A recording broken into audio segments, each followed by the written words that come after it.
Welcome back in, everybody, to an Overreaction Tuesday edition of Birds 365 after the Eagles blow it down the stretch and the Falcons get the win 22-21. Eagles move to 1-1 on the 2024 football season. Joined now by Chris Franklin from NJ.com. Chris, welcome to the show, man. How you doing on this Tuesday morning after a tough Eagles loss? I'm still trying to process all what happened. What's something? It was all good just a week ago. Yeah, it felt like it was all good just a week ago. It was all good at 1:45 left when Kellen Moore really forget a week ago, man. Drew up a play to win the game, and there was a lack of execution. And to his credit, Saquon Barkley took full accountability. If you make that simple catch, Chris Franklin, none of these discussions are even happening. We'd be talking about the crappy pass rush and nitpicking, but nitpicking at 2-0 is a hell of a lot better than watching a collapse when your win percentage, according to Next Gen Stats, was, I believe, 99.3%. Where do you start? What's the biggest problem in that collapse? I know that everybody is talking about analytics was good. Analytics is good. Say, hey, go for it at the time. But I think when you look at it, and I'm against going for a pass in that situation. I really am, because I know you say, oh wow, it's easy pitch and catch type deal or anything. I'm against it because I think if you really truly believe in your offensive line, and they can say they're stacking the boxes or what have you, there's ways to get around stacking the boxes. This is where you need your creativity to shine in this moment. You can spread. We've seen so many bunch times. We see all these shifts in motion. Where was that true shifts in motion? Why not spread them out? Why not try to run all tackle motion? We haven't brought up motion. I'm glad you brought up. Why didn't they motion more? Go ahead. You could have done that, or you could have ran behind your two best when you're running the ball. Your two best offensive linemen to run behind are Landon Dickinson and Jordan Mailata. Just statistically, it's proven that way last year. It's starting to prove its way against this year. Why not run off tackle? There's something you're not running right at Brady Jarrett. But why not run off tackle? I think that the decision to pass the ball was just asinine, in my opinion. I wouldn't have done that. And now you look at the fact that bad decision led to that drive. And now we're talking about a situation now looking long term. I know it's only week 2, but you had a chance to go up a game over the 49ers and the Lions, 2 teams you will be fighting for. And the Cowboys. And the Cowboys too. 3 teams you were fighting for, potentially now the Cowboys aren't for the division, but potentially for the 1 seed overall. And you literally squandered that away. You called a pass and squandered that away to get that early edge, which is important.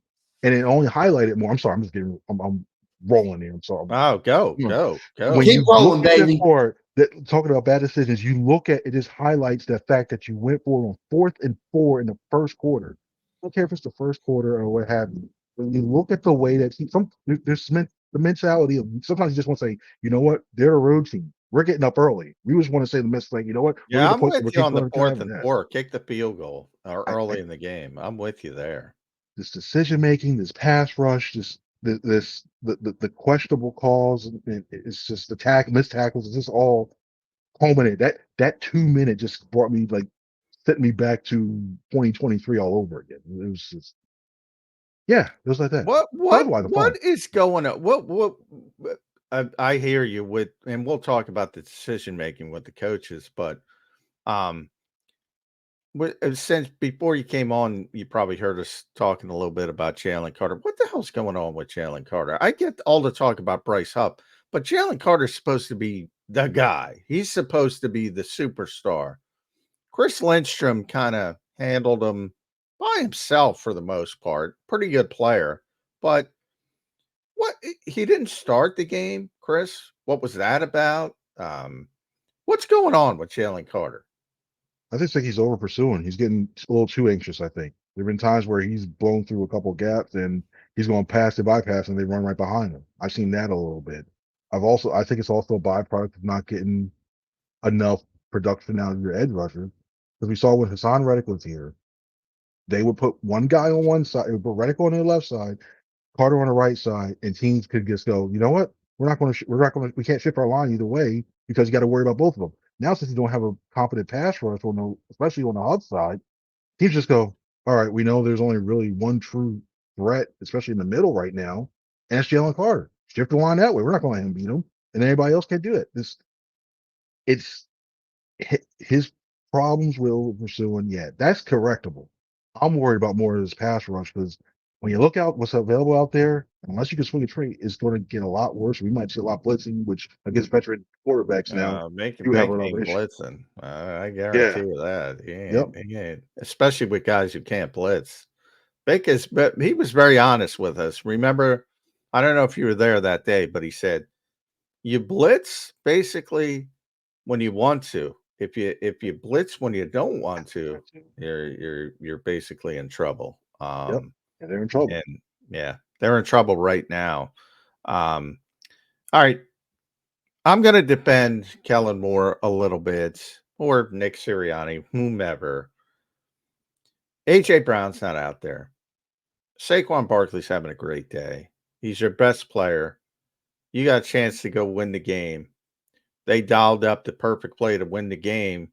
All he's got to do is make the catch, a simple catch for Saquon Barkley. He's been making plays all night, and he doesn't make the catch. At what point did we blame the players? And to Saquon's credit, he took accountability. I dropped the ball. I can't do it. Got to get, all the Andy Reid-isms, got to get better, all that kind of stuff. Let my team down. He said I shouldn't have put him in that position. I need to make that catch. I need to relax, go back to my old habits, and go to work. If he can admit it, why can't other people admit it? Simple play, Chris. You played the game. Players got to make plays. He was in a position to put the game away, didn't put the game away. Why can't it be as simple as that? Players can make plays, but also you can have coaches can make calls that are going like, okay, what have you. And sometimes, and there's times where players can bail out coaches from players bail out coaches from bad calls. And I think that was the case. Like if he caught that, I thought that was that would have been a case that, but he didn't. So I just compounded the whole situation of there's doing that. Even if Saquon was even if he made that catch, okay, yeah, first down, we're not talking about this. Still question. We're like, all right, and then we got look at the. I almost said something. I'm say that one. Look at the gravitas on this team here to throw it in that situation and let your guys. Everybody would have been so excited. Yeah, and the aggression. They love the aggression when it works. I thought it was a good decision, but good decisions, as you know, don't guarantee good outcomes because you don't execute. And by the way, after that, Chris, there's no rule against the defense picking up Saquon Barkley. There's no rule even after the defense falters. There's no rule for Jalen Hurts to press the urgency button a little bit too early. He had plenty of time to try to get Jake Elliott into some kind of field goal position to take that shot down the field. So there's a lot of people to blame. And most of them aren't the coaches. Not to say there aren't that 4th and 4 in the first quarter. I'm with you 100%. That's dumb. That's kind of hubris. That's, just take the early lead, get going, as you mentioned. Road team that struggled in week 1. So I think there's plenty of reasons to, nitpick the coaching staff, but the end of the game to me is not one of them. Other than maybe people have caught up to the Vic Fangio scheme. I don't know what they were trying to accomplish in pass coverage late in that game. Do you? Yeah, I don't know. I know the use of the even fronts a lot. I thought, especially in that situation, you need to make a play. You saw all game that you weren't getting sustained pressure from your 4, unless who would have thought, unless you would have said Thomas Booker was on the field. Now, if you had asked me that before the season, I'm like, well, he's the only one making plays. Yeah, 9 snaps. He led the damn defensive line in tackles, Chris, on 9 snaps. Yeah. You're thinking like, okay, if he's on the field, like, all right, maybe you have a shot. You're at that point where Moro Joe had a good week last week, and now Thomas Booker, and you just wait for your big guns to really start to get into it consistently. So you're going to have you have issue with the pass rush, and then we know they're going to zone. You give a quarterback like Kirk Cousins time to process everything and look downfield, and he sees every coverage there is. So he goes, okay, I know I have this route here. I'm just going to pick you apart and methodically, surgically did that. That's what happens when we don't have a pass rush from the edge. And that's what happened. It continued to happen again on this one, too. So I look at when you mentioned the whole Fangio, everybody's catching up to it. I think everybody has. And the one thing I think when you look at that scheme was, if you had Fangio, at least he'd be the guy that can make enough tweaks. But I think when you look at all the teams trying to use it other places, they're just basically almost like copy paste. I'll try to change this one little thing, and hey, I made a tweak to the scheme. This is my scheme. You got the guy who originated it. Yeah. Teams have started to pick it apart more and more now. And it only works if you have four that can make pressure, and you got the back end that can go back end. The secondary, pass coverage wise, barring that Slade touchdown, which I know is a big thing there. I thought they played pretty well in coverage. Yeah, they were okay. I agree. Run support, that's a whole other issue. That's the other run support's bad, but no, just late in the game, the final drive, Chris.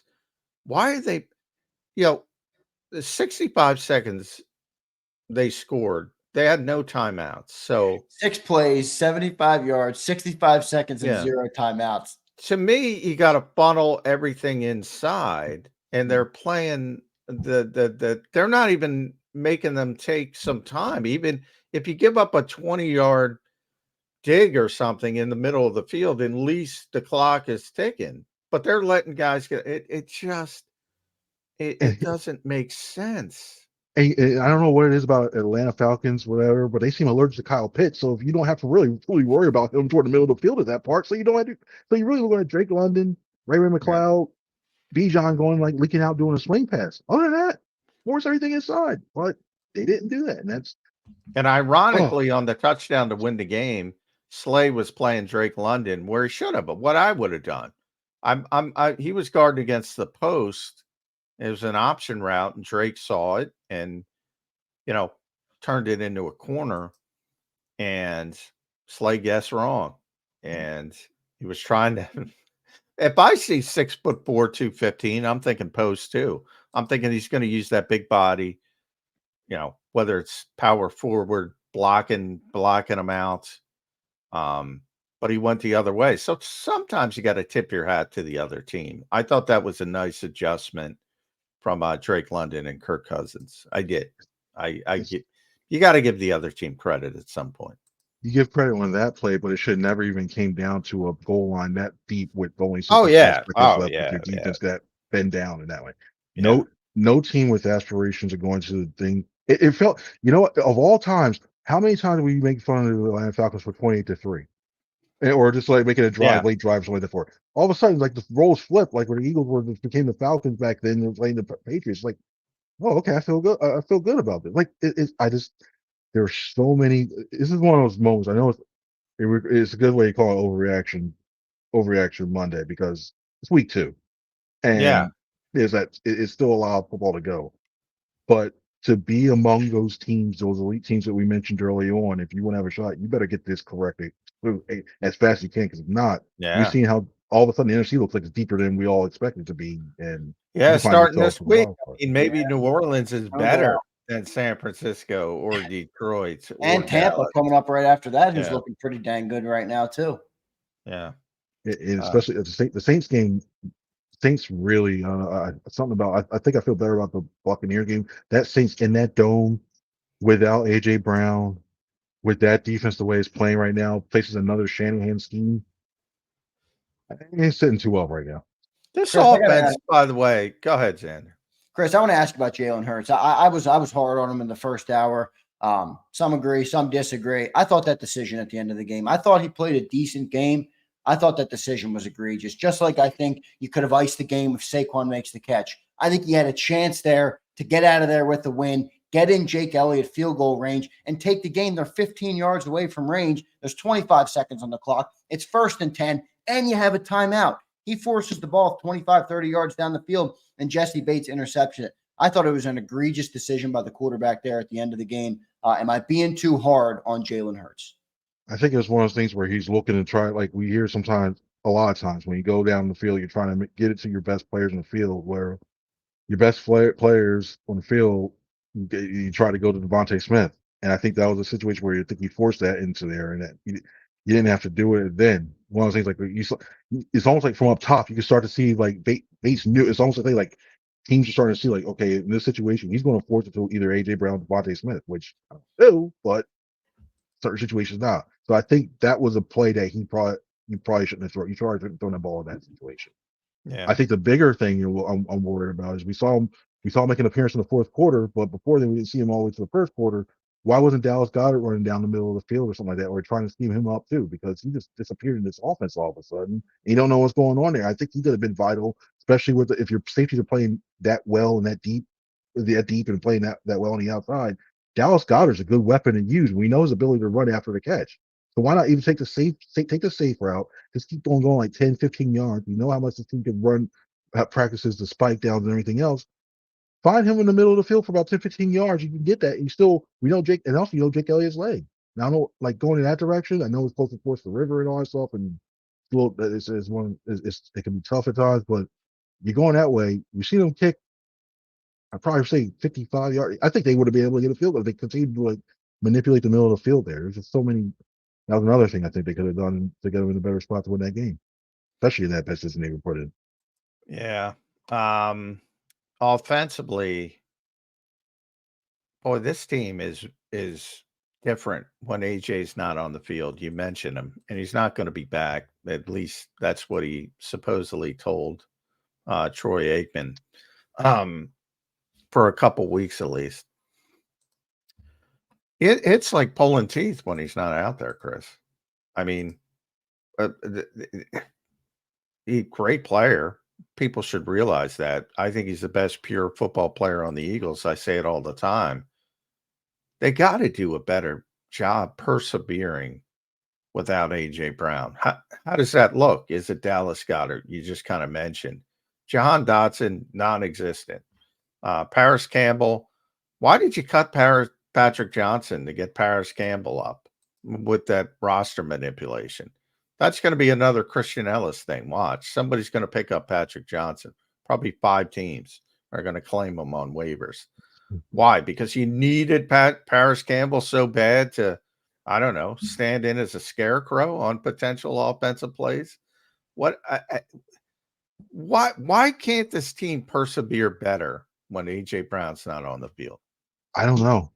Honestly, I know he's one of the, to me, he's the top 3 receiver in this league. So I don't know why they can't find a way to do better on this one. But this is where you start looking at person.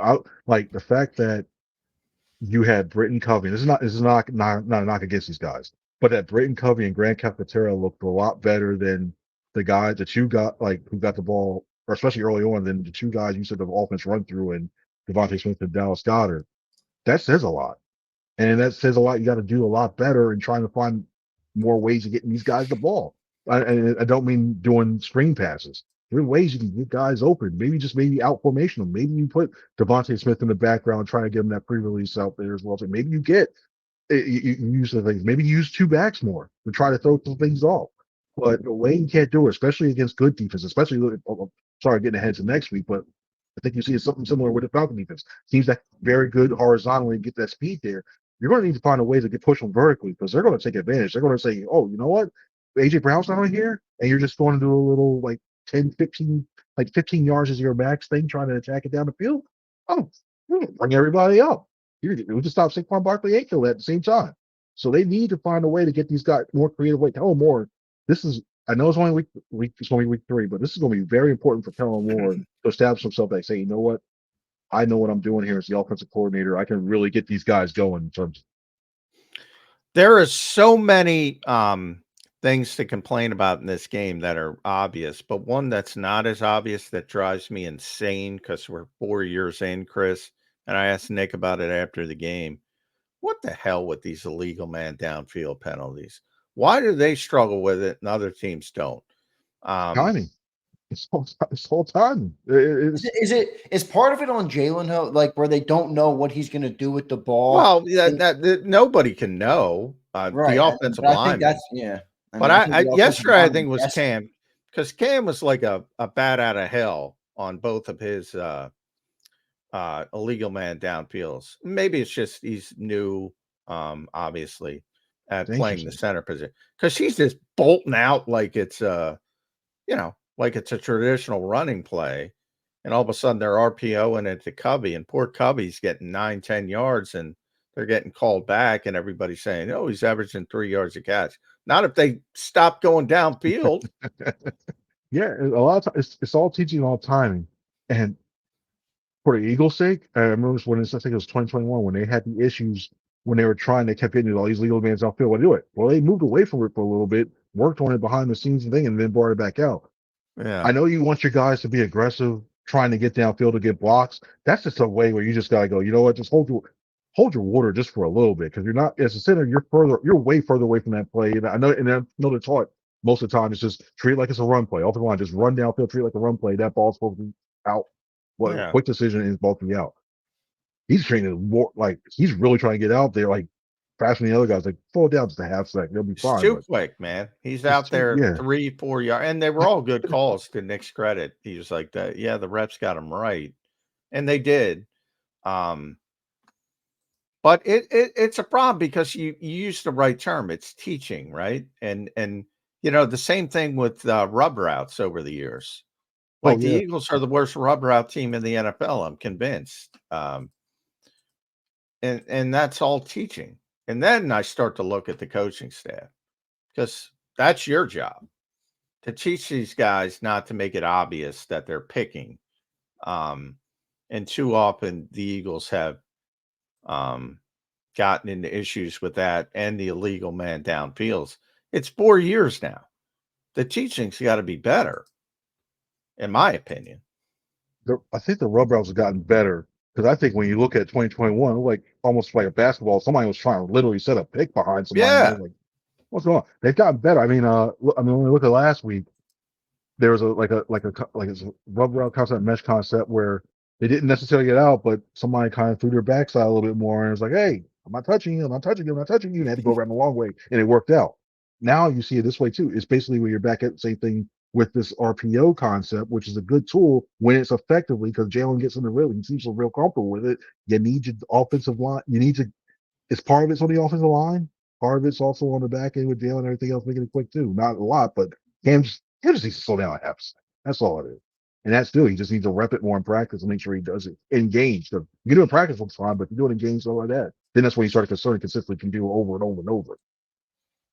Chris, talk me off the ledge, man. Week 2, overreaction. I'm concerned about this team. I'm concerned about the pass rush. I'm concerned about Jaylen Carter and Jordan Davis. I'm concerned about Darius Slay. I'm concerned about Jalen Hurts. I'm concerned about everything, Chris, coming out of week 2. Talk me off the ledge. Am I overreacting? Will this team settle in and kind of find their rhythm?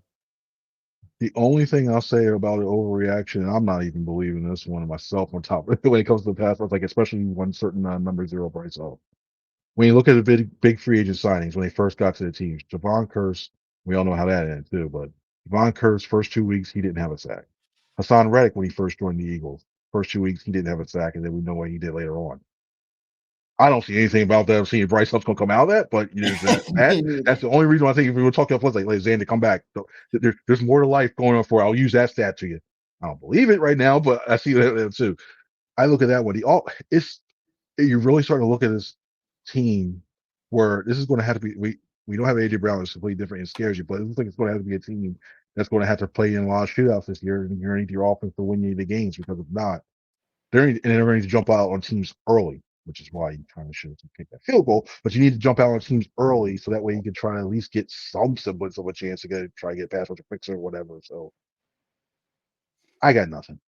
Yeah. I got Well, nothing. nothing. And there's an argument. I think the play call worked. So ultimately, you're trying to win the game. You're competitive. I do think there's this mentality, and make sure you follow Chris at C Franklin News. I know you got to run, buddy. So I'll nj.com or read Chris there. The idea of just running the football twice on 4th down, even if you don't get it, and Atlanta's backed up. I see a lot of people jumping on that bandwagon. And I get it. You probably win the game, just like you should have won the game. But I don't know. Why does everybody turn into Mr. Conservative? I don't think that serves you long term. Like, I think if you go let the players win the game, it serves you better than oh, let's stick my head into the line twice and bleed the clock. It probably accomplishes that, but am I wording this correctly? You get my sentiment. Trust the players, let them go win the game. Don't be conservative, especially when you think you're a really good team. I think against a team like the Falcons, who you would arguably say, even with Judon and Grady Jarrett, you have a better offensive line. You need to assert that will against them and say, you know what, I trust you guys up front. I think and I look at the way that Barkley was running. I look at the way that this team was using the rushing attack.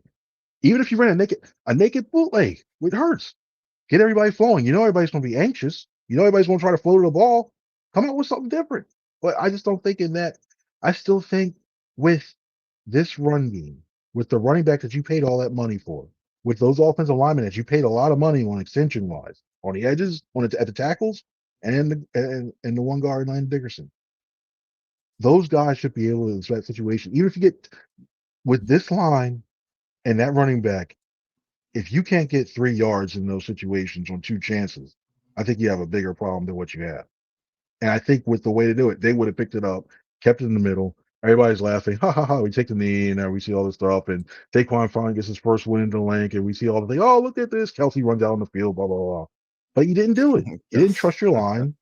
And now you're sitting there going, I was told by Howie, Chris, to be fair, I was told by Saquon was here to be a weapon.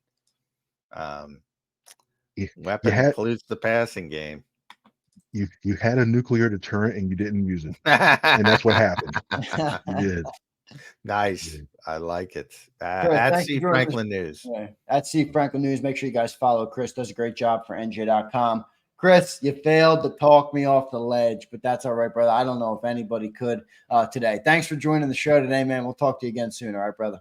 No problem. I'll tell tales of your compassion. Don't jump. There's more season left, man. But yeah, it ain't feeling too good right now. And by the way, Brandon Graham's going to have plenty of energy. I guarantee it. Oh boy, I can't wait for abundance. I can see it right now. Yeah, it's gonna be fun. It'll be good.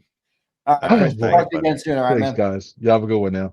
Yep, there's Chris Franklin joining us on Birds 365. Great stuff from Chris Franklin. Thought he brought some good context. Disagreed with your point on the play call. Look, John, I'm struggling with that one because I see both sides. I see what you're saying. He makes that catch. Nobody's having this convo, but I do wonder with the risk reward analysis of it, where it's like the reward is you win the game, but the risk is you leave that much time on the clock. You don't, they have 0 timeouts. The clock was going against the team. I get from the perspective of if you're a coach, just make the decision that puts your team in the best chance and live with the results. And here's there was a bigger risk to the play they chose, and ultimately, I think there's a lot. Look, 16th, and here's the biggest thing: 16th drop since the start of the 2021 season for Saquon Barkley, the most among any NFL running back. So I get the philosophy that you should just run it. And if it were me, I would probably just run it. But I'm not the one who blows smoke up your asses and thinks this is the greatest player in the history of mankind. And by the way, he was playing very well in the game. And he had successfully navigated that exact same play and almost had a touchdown. Was ruled a touchdown, then overturned because his knee hit the ground, and that turned into the tush-push touchdown. But 16th drop since 2021. So it's probably not going to be the only one you see this year.